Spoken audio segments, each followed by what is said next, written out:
In the spring of 1942, a U.S. Army lieutenant named Edward Ewell was walking past a scrap pile at a research facility in Maryland when he saw a steel tube. It was 5 foot long and 60 millimeter in diameter, and that happened to match exactly the size of a shaped charge grenade his unit had been trying to find a way to deliver. He stopped. He picked it up. And later, he described the moment in words that sound almost too simple for what followed. I said, "That's the answer. Put the tube on a soldier's shoulder with the rocket inside, and away it goes." A few weeks later, Ewell and his senior colleague, Colonel Leslie Skinner, demonstrated the resulting weapon at Aberdeen Proving Ground in May 1942. They had built the launcher from scrap steel, and that morning, just before the test, they realized they had forgotten to attach sights. So they did something that sounds almost absurd now, but it happened. They bent a wire coat hanger into the shape they needed and taped it on. Then they put the tube on a soldier's shoulder and fired it at a moving tank. Hit again, hit again. 5 different spigot mortars, the Army's preferred anti-tank delivery method, had been demonstrated that same day. All 5 failed to hit the moving target. The coat hanger weapon did not miss. General Gladion Barnes, the Army's head of ordnance research, fired it himself that day and ordered it into production on the spot. The contract went to General Electric the following day. General George C. Marshall subsequently approved 5,000 units. General Electric built them in 30 days.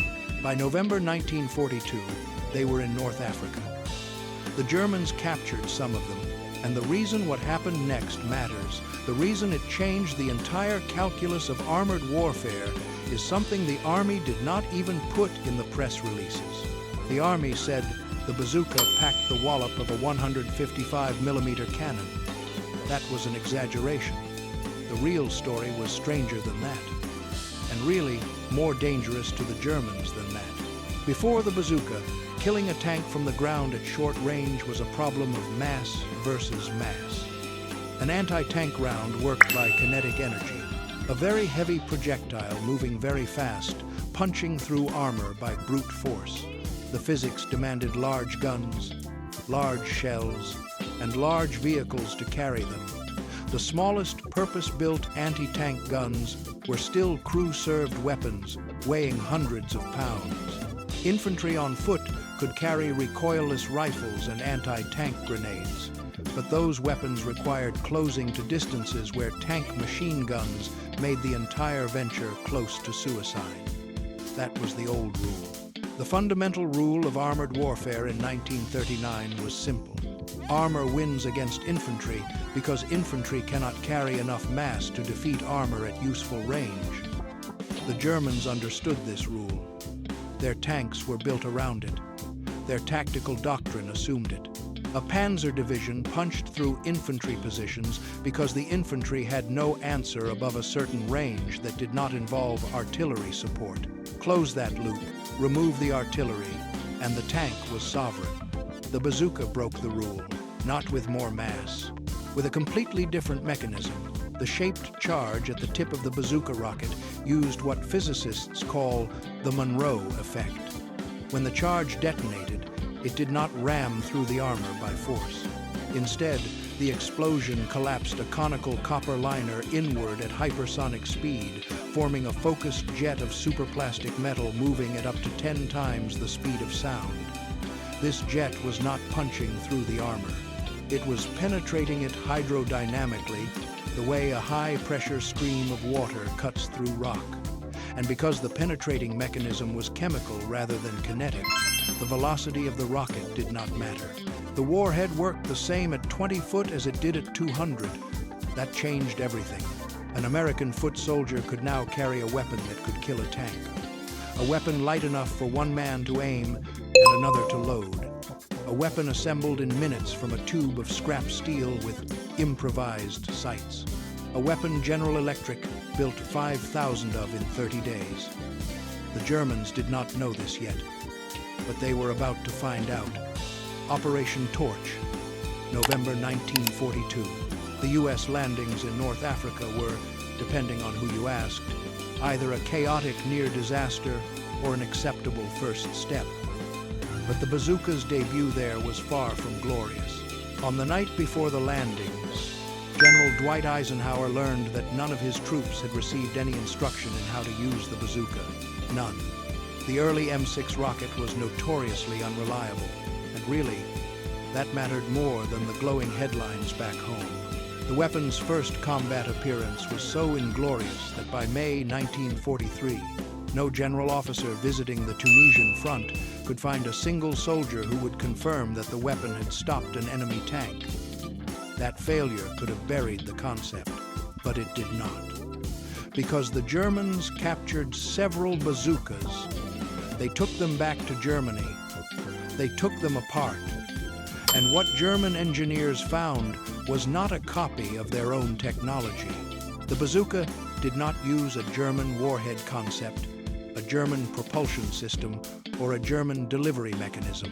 It combined American rocket work going back to Robert Goddard in World War I with a shaped charge physics concept developed partly in Switzerland, partly in France, and partly in the United States simultaneously.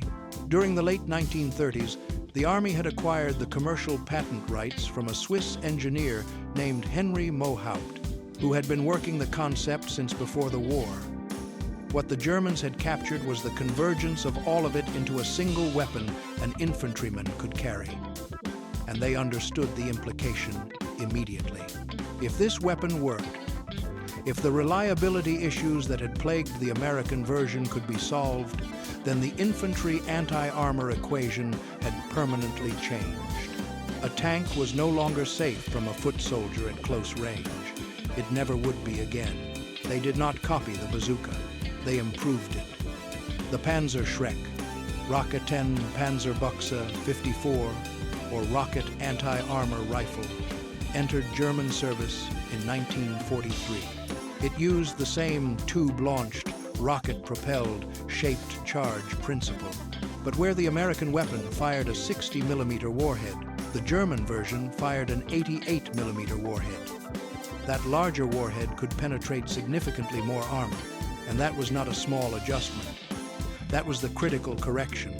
U.S. Army Corporal Donald Lewis, participating in a comparative test of both weapons against a Panther tank, reported back to his superiors that the Panzer Schreck was far superior to the American bazooka. He was so impressed that he was ready to go after the enemy using their own weapon. That line matters, because really, it captures the whole embarrassment in one sentence. The Germans had taken a flawed American concept, fixed its shortcomings, and fielded it at scale. They built roughly 315,000 Panzer Schrecks by the end of the war. They also developed the Panzerfaust alongside it, a simpler single-shot disposable version using the same shaped charge principle, but one that could be manufactured far more cheaply and handed to any soldier in the line. The American bazooka improved too, but the problem was time. The M9, introduced in late 1943, fixed the battery ignition problems that had plagued the original, replacing them with a magneto that worked reliably in the wet and cold. The M6, a 3-rocket, used a blunt nose that was less likely to deflect off sloped armor. It could penetrate 4-inch of steel, but 4-inch was not enough. German tanks were getting heavier. The Panther's frontal hull armor was 80mm thick, over 3-inch, and sloped at 55 degrees, which effectively more than doubled its protective value. The Tiger I carried 100mm of frontal plate, near vertical. Against either of those vehicles from the front, the American bazooka was not a reliable killer. The War Department knew it. So did the soldiers. In a letter dated May 20th, 1944, General George Patton told a colleague that the purpose of the bazooka is not to hunt tanks offensively, but to be used as a last resort in keeping tanks from overrunning infantry. He specified the range should be held to 30 yard. 30 yard. Essentially, the tank had to be almost on top of you before it was worth firing, and that is the part press releases never capture. Casualties among bazooka teams were extreme. The effective engagement range against a Tiger or Panther from the front meant the gunner was inside the tank's machine gun kill zone before his own weapon became useful. Getting to 30 yards without being killed first required terrain, buildings, darkness, or exceptional luck. The men assigned to anti-tank rocket duty understood this. So did everyone around them in the squad. The U.S. Army recognized by 1944 that it needed a larger caliber. Development of a 3.5-inch Super Bazooka began, but production funding was cut. The weapon did not enter service until after the war ended. And here is the bitter irony. The American bazooka was too small because the Army had made a choice about caliber in 1942. The 60mm tube was chosen because it matched grenades already in production. Officers during early testing had called for a larger warhead. They were overruled on manufacturing grounds. By the time the problem was fully understood in 1944, it was too late to solve it in the war still being fought. The Germans had solved it in 1943, and that is why the bazooka's real threat to Germany was not the weapon itself. It was what the weapon proved. Before November 1942, the German military's armored superiority rested on a practical monopoly. Infantry could not effectively kill tanks at range without crew-served weapons or artillery support. You could always neutralize infantry anti-tank capability by suppressing their support. You could always outrange their light weapons. You could always, if you had to, just drive at them, because a tank moving at 20 miles an hour through rifle fire was survivable in ways that a soldier on foot walking toward a tank was not. The bazooka broke that monopoly. And the Germans understood this more clearly than the Americans did, because the Germans were the ones with the armor that needed protecting. What happened after the German capture was the telling moment. Germany did not study the bazooka and conclude it was a marginal weapon unworthy of copying. Germany studied the bazooka and immediately built a better version, then built a simpler, disposable version alongside it, and issued both at scale. Over 315,000 Panzerschrecks were produced, over 8 million Panzerfausts. In 1944 alone, German factories produced more than 1.2 million Panzerfausts, cheap enough to be issued by the millions and handed to Hitler Youth recruits. That was the real verdict.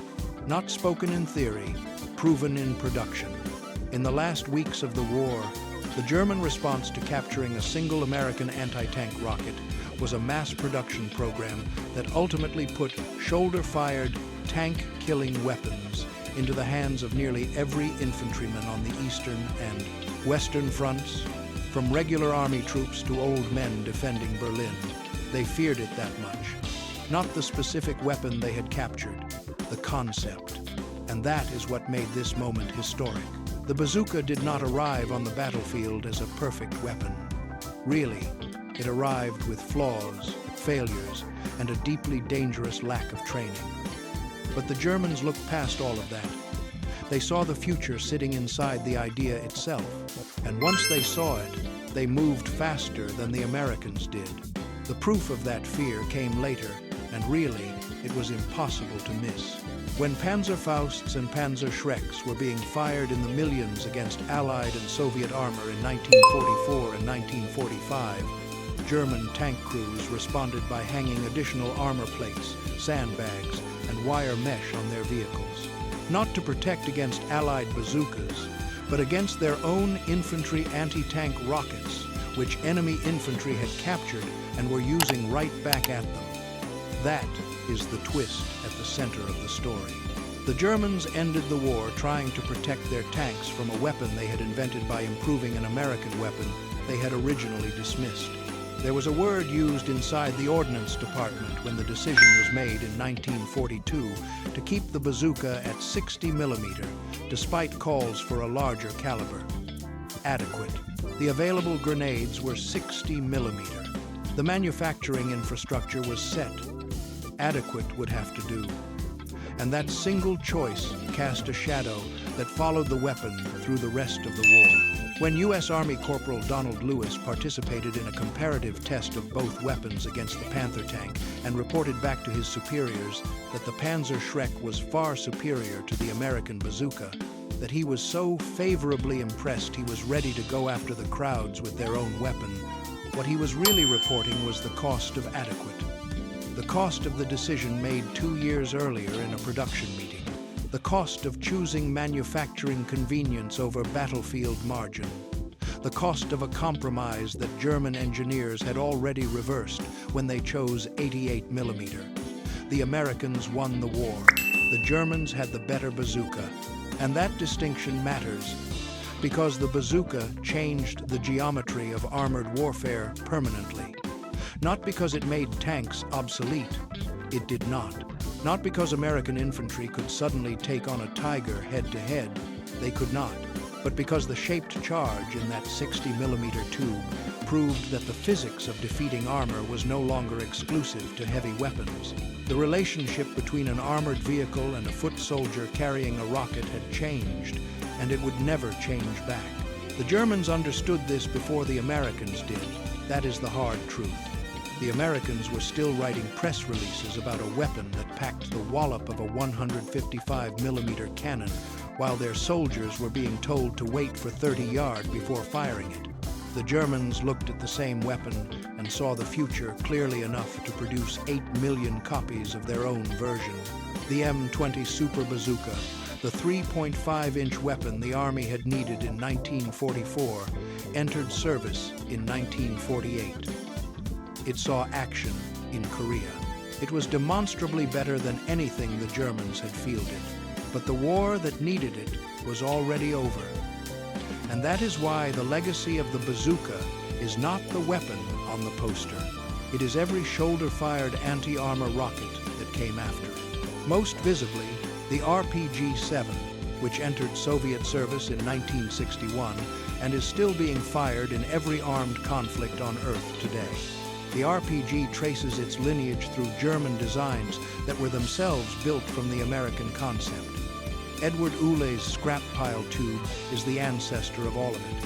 That is the real legacy, not just one launcher, not just one battlefield, not just one war.